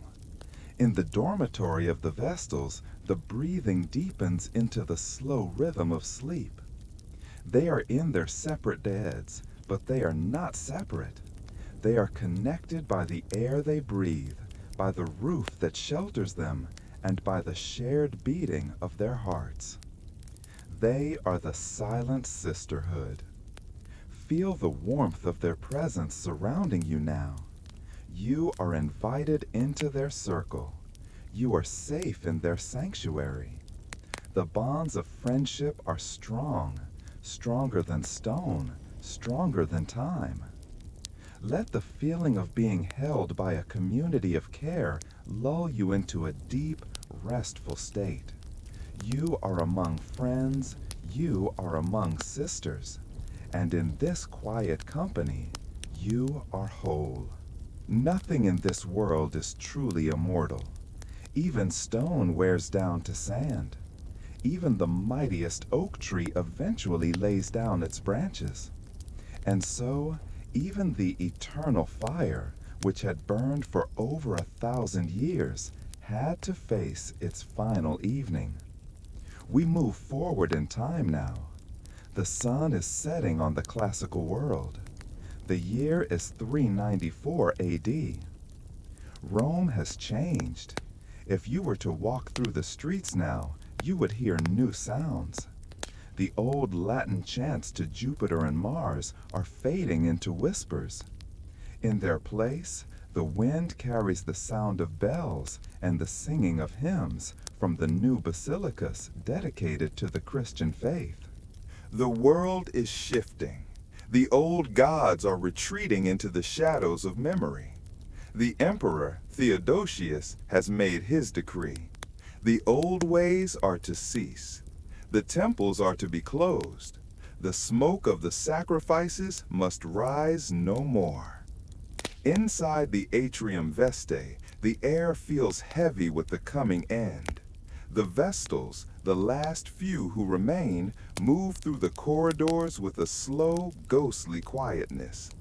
They know what is coming. They have seen the writing on the wall for years. The funding has dried up. The respect of the crowds has turned to indifference or hostility. But here, in the sanctuary, dignity remains. Imagine the Vestalis Maxima, the high priestess, standing before the hearth on that final night. She is an older woman, her face lined with the wisdom of decades. She looks at the fire. This fire has seen the birth of the Republic. It has seen the rise of the Caesars. It has seen the city burn and be rebuilt. It has been the one constant in a world of flux. And now, she is the one who must say goodbye to it. There is no anger in her heart, only a profound, aching sadness, mixed with a strange sense of relief. For 1,000 years, these women have held the sky up. They have carried the burden of the city's safety. Now, the burden is being set down. The night is cool. A soft rain begins to fall outside, tapping gently against the bronze roof tiles.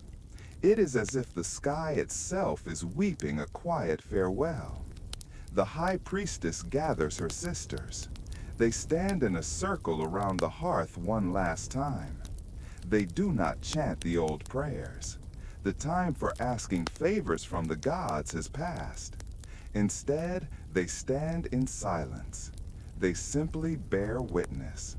They watch the flames. Usually, at this hour, they would be adding a fresh log of oak to the fire to ensure it lasted through the night.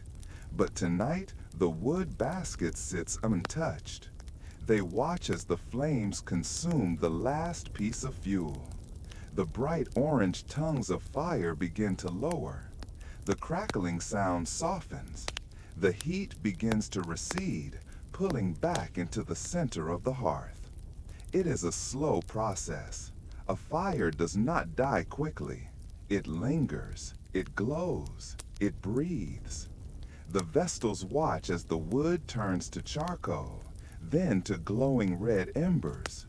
They watch the red turn to a dull, pulsing gray. The shadows in the room grow longer and bolder. For centuries, the fire has held the darkness at bay. Now, the darkness is allowed to enter. It creeps in from the corners, wrapping the columns in gloom. Finally, there is just a single spark left. A tiny, defiant pinprick of light in the vast darkness of the temple. The high priestess steps forward.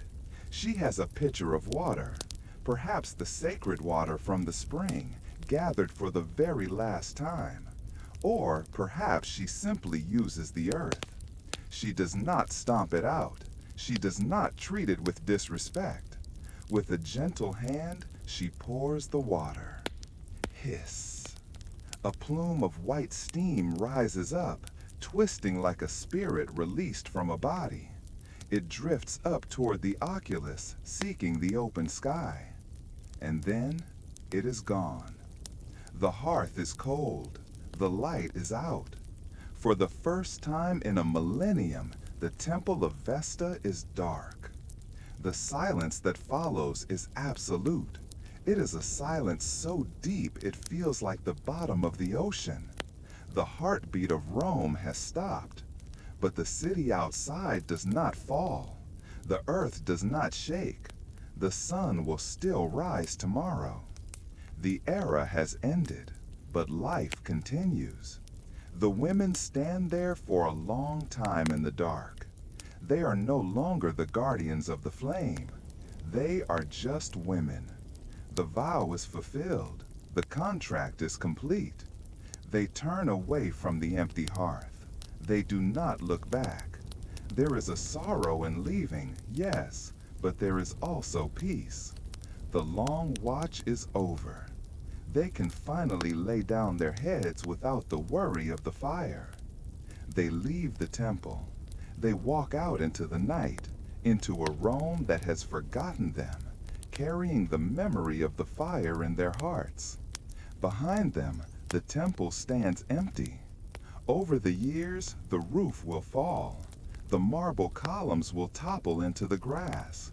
The garden will grow wild with ivy and wildflowers.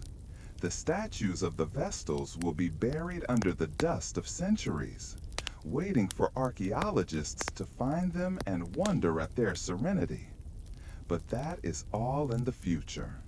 For now, in this moment of the story, there is only the peaceful conclusion. The struggle is over. The resistance against time has ceased. There is a comfort in endings. Endings mean that we can stop fighting. Endings mean that we can rest. The light has faded, not because it failed, but because its time was done. It served its purpose perfectly. It guided the way for as long as it was needed. Now, the darkness claims the space, soft and velvety. It covers the cold stones like a blanket. Let your own mind accept this ending. Just as the Vestals accepted the extinguishing of the fire, you can accept the end of your day. You can let go of the light. You can let go of the need to be vigilant. The fire is out. The temple is sleeping. The history is written. Everything is quiet. Everything is still. Rest in the peaceful aftermath of the era. The long day of history is done. If you were to travel to Rome today, you would still find the place where we began our journey. You can walk through the Roman Forum under the bright Italian sun. You can stand before the Temple of Vesta. It is no longer a complete circle. Time has taken its toll. A section of the wall remains, and a few of those graceful fluted columns have been re-erected, standing white and proud against the blue sky. The roof is gone. The bronze doors are missing. The floor where the Vestals walked is covered in soft green grass and wildflowers. To the casual observer, it might look like a ruin. It might look like something that is finished, broken, and dead. But you know better. You have walked the path of history tonight. You know that stone is just the shell. The spirit of the place, the genius loci, does not live in the marble. It lives in the memory. The fire that Numa Pompilius lit 3,000 years ago did not truly go out in 394 AD. It merely changed form. Think about the concept of the hearth. Even today, in our modern world of electricity and screens, we still seek warmth. We still gather in the kitchen. We still light candles on birthdays and anniversaries. We still feel a primal sense of safety when we sit before a fireplace on a cold night. That is Vesta. She is not gone. She has simply moved from the temple in the Forum into the temple of your own home. She lives on in every moment of comfort you experience. She lives on in the feeling of returning to a safe place after a long journey. And tonight, she lives on you. As you lie here listening to the end of this story, think of yourself as the new guardian. But unlike the Vestals of old, you do not have to stay awake. You do not have to watch the horizon for danger. The Empire is not resting on your shoulders. Your duty is different. Your duty is to rest. The legacy of the Vestals is the legacy of sanctuary. They created a space where the chaos of the world could not enter. And now you have done the same. As you lie here listening to the end of this story, think of yourself as the new guardian. But unlike the Vestals of old, you do not have to stay awake. You do not have to watch the horizon for danger. The Empire is not resting on your shoulders. Your duty is different. Your duty is to rest. The legacy of the Vestals is the legacy of sanctuary. They created a space where the chaos of the world could not enter. And now you have done the same. The night is cool. A soft rain begins to fall outside, tapping gently against the bronze roof tiles. It is as if the sky itself is weeping a quiet farewell. The high priestess gathers her sisters. They stand in a circle around the hearth one last time. They do not chant the old prayers. The time for asking favors from the gods has passed. Instead, they stand in silence. They simply bear witness. They watch the flames. Usually, at this hour, they would be adding a fresh log of oak to the fire to ensure it lasted through the night. But tonight, the wood basket sits untouched. They watch as the flames consume the last piece of fuel. The bright orange tongues of fire begin to lower. The crackling sound softens. The heat begins to recede, pulling back into the center of the hearth. It is a slow process. A fire does not die quickly. It lingers, it glows, it breathes. The Vestals watch as the wood turns to charcoal, then to glowing red embers. They watch the red turn to a dull, pulsing gray.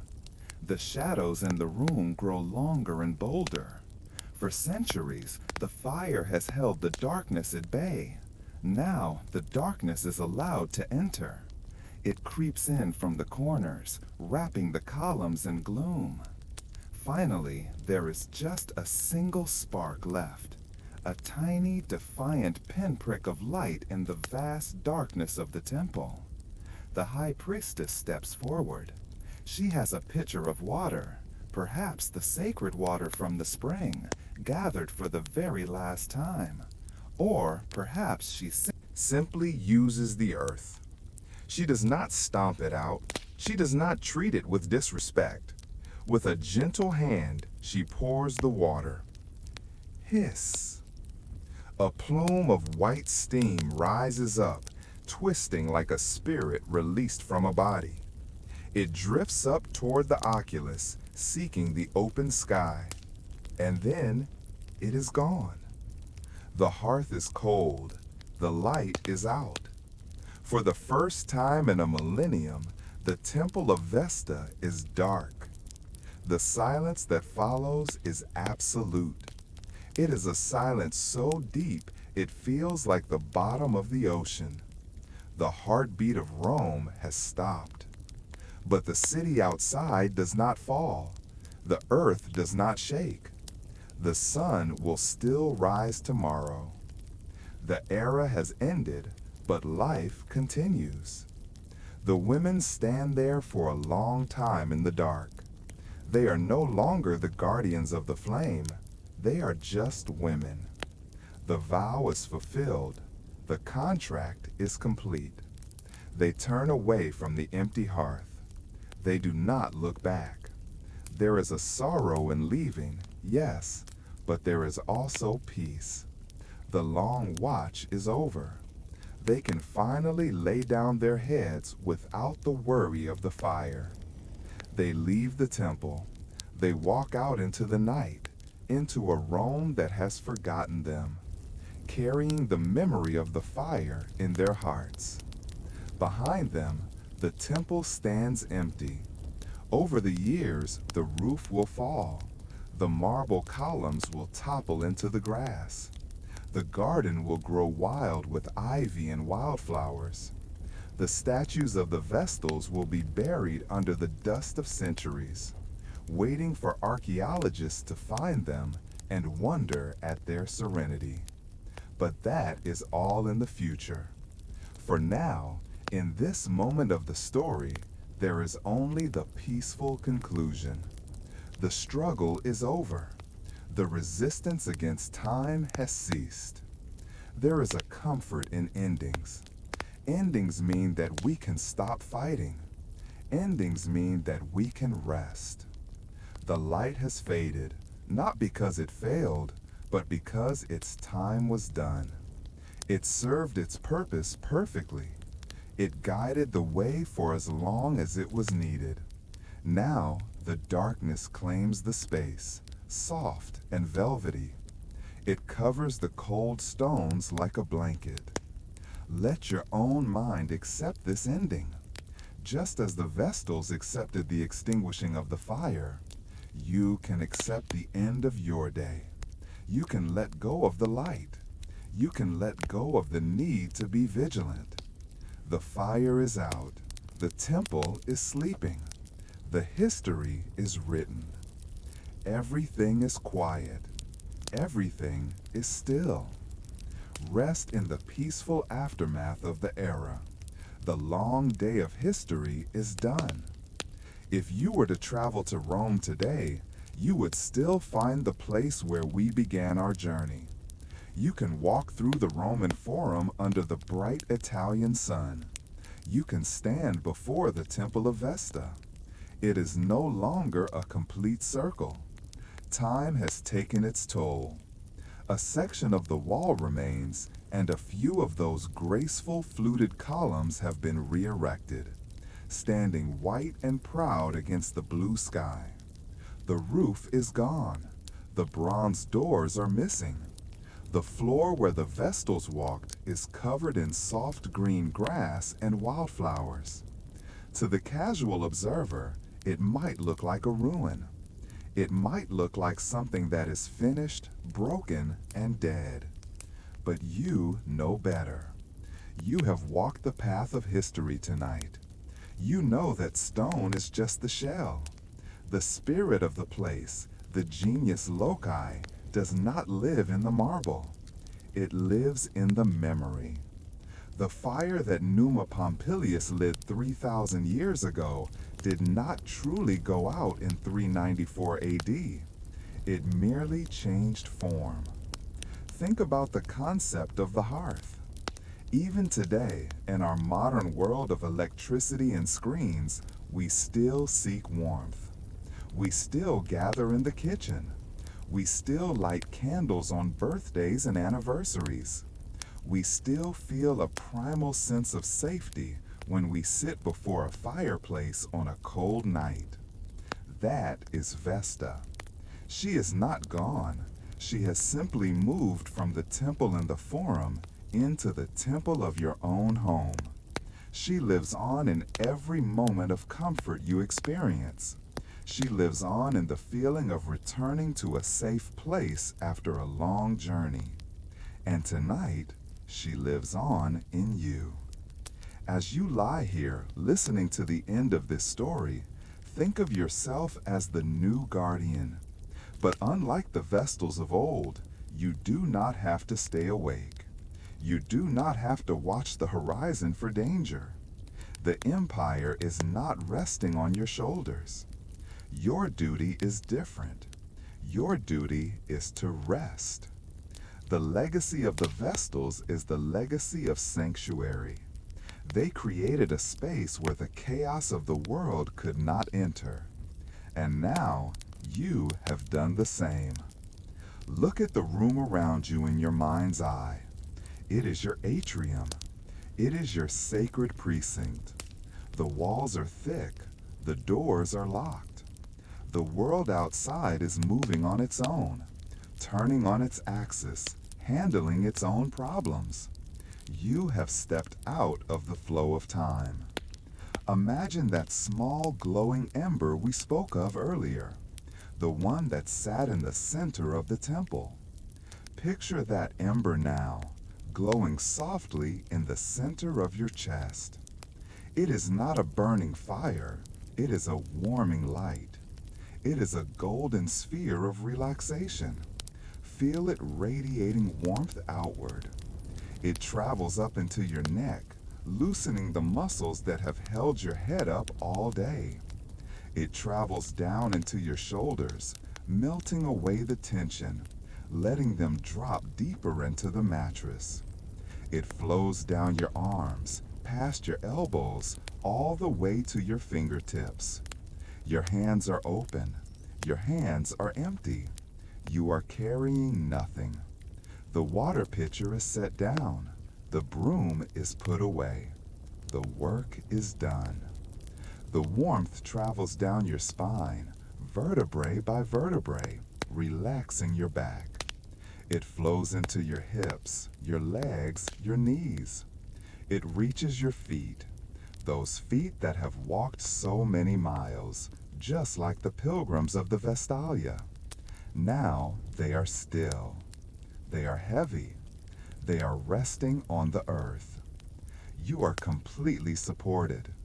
The bed beneath you is solid, just like the stone floor of the temple. You do not need to hold yourself up. You can let go. The fire of the day is dying down. The thoughts that flickered and danced like flames are settling into the coals. They are becoming slow. They are becoming dim. You are safe in the shadows. Remember, the Vestals love the shadows. The shadows are where the peace lives. The story of Rome is a story of noise and glory, but it ended in silence. And that is where we are now. We are in the beautiful velvet silence of history. The columns are standing guard over your dreams. The garden is blooming in the dark. The water in the fountain is trickling. Plip, plop, plip. Can you hear it? The slow rhythm of the water. The slow rhythm of your breath. Inhale and peace. Exhale and release. The Vestal Virgin has pulled the veil over her face. She has closed her eyes. The watch is over. The Pontifex has given the blessing. Dormi ora. Sleep now. The flame is safe. You are the keeper of the quiet. Let the images of the ancient world fade away now. Let the white robes dissolve into mist. Let the marble columns turn to soft clouds. Let the golden light turn to a deep, soothing blue. You are drifting away from Rome. You are drifting away from the story. You are drifting into your own vast private night. There is nothing left to do. There is nothing left to see. There is only this moment. There is only this comfort. There is only sleep. Good night, Guardian. Good night, Rome. Good night.